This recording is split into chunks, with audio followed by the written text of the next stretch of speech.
Hello and welcome to this demonstration of extracting data from SAP HANA for ingestion to Google BigQuery.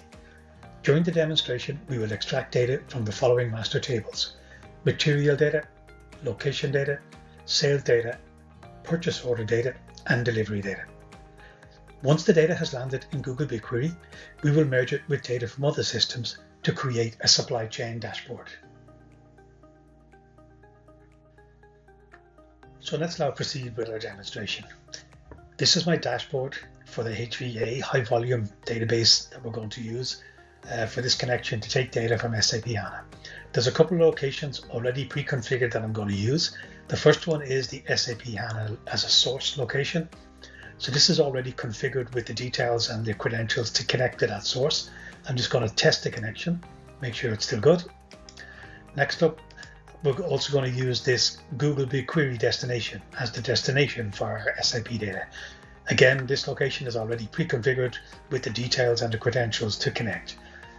We do another test here, make sure the Google BigQuery destination works okay. So the default is a standard replica. This will simply replicate every insert, update, and delete that occurs in the source in the destination.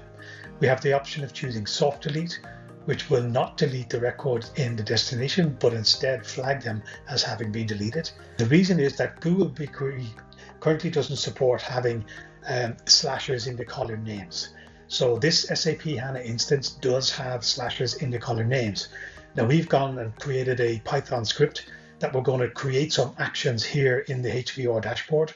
And here, we just need to check the box to refresh data in the target after activation.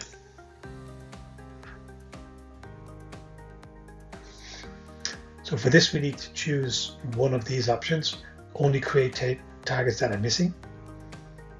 So let's choose this.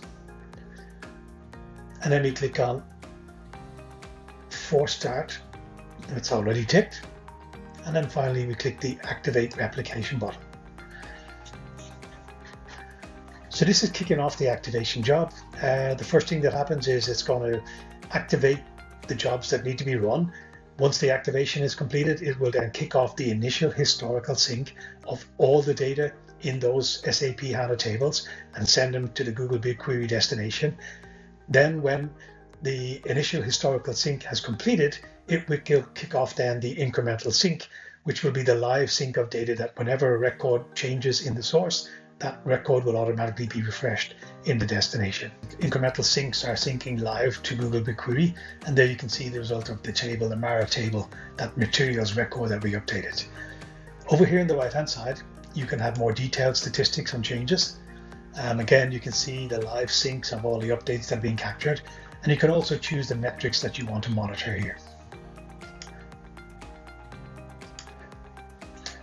So that concludes our demonstration of how to extract SAP HANA data and send it to a Google BigQuery destination.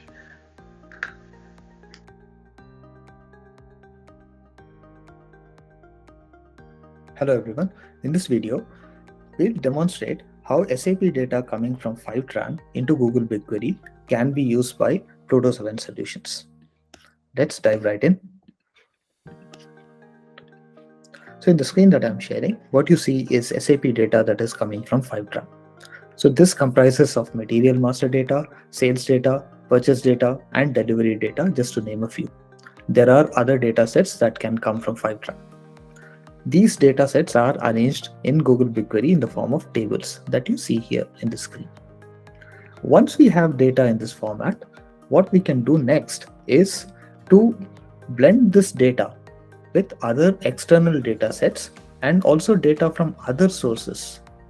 These other sources could be any other ERP system or any other data source.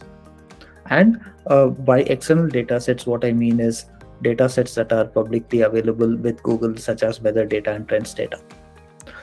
So in order to do this, we employ Google Cloud Cortex data model.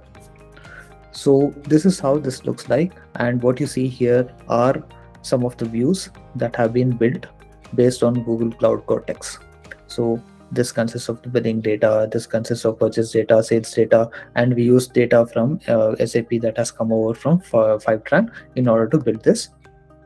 And if you scroll down, what you see here is there is also trends.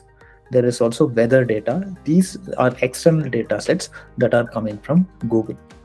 So using these or blending these external data sets is going to add more value to the solution or to any other supply chain problem that we are solving. So how does this work? For example, once we have some of these external data blended along with SAP data, we can use them in Pluto7's demand forecasting solution. So as you can see here, this is Pluto7's demand forecasting solution, and this blends in the external data that we have already got brought over into Google BigQuery along with SAP data. So just to give a very quick glimpse,